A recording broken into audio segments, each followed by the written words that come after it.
এটা হচ্ছে first floor এবং সেকেন্ড ফ্লোরের শুধু একটাই ফ্ল্যাট বাকি আছে, 3 BHK, 3 টয়লেট, 2 ব্যালকনি এবং একটা পার্কিং সহ। আজকে যেই ফ্ল্যাটটি আপনাকে দেখাতে চলেছি সেটা নিউ টাউন বিসর্জন ঘাটের ঠিক 50 মিটারের ডিস্টেন্সে এই প্রপার্টিটা। চলুন দেখে নেওয়া যাক।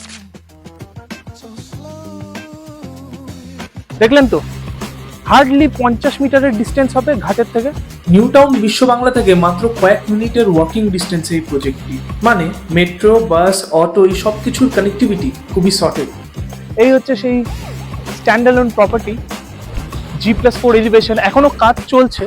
এটা হচ্ছে ফার্স্ট ফ্লোর এবং সেকেন্ড ফ্লোরের শুধু একটাই ফ্ল্যাট বাকি আছে, 3 BHK, 3 টয়লেট, 2 ব্যালকনি এবং একটা পার্কিং সহ। 1682 স্কোয়ার ফিটের সুপার বিল্ড আপ। এখনো কাজ চলছে। এই বছরের শেষে অর্থাৎ 2026-এর এন্ডে এই প্রপার্টিটা হ্যান্ড ওভার হবে। এছাড়াও এই প্রজেক্ট থেকে একটু হেঁটে গেলে মোড়ের মাথায় আপনি পুরো বাজার পেয়ে যাবেন। খাবারের দোকান, ফার্মেসি, বাজার ঘাট এই সব কিছু একদম হাতের নাগালে। তাই আর দেরি করবেন না এবং নিউ টাউন অ্যাকশন এরিয়া 1-এ থাকার চান্সটা মিস করবেন না, কারণ এই সুযোগ বারবার আসে না। আজই সাইট ভিজিট করুন এবং for more details call us on the given phone number.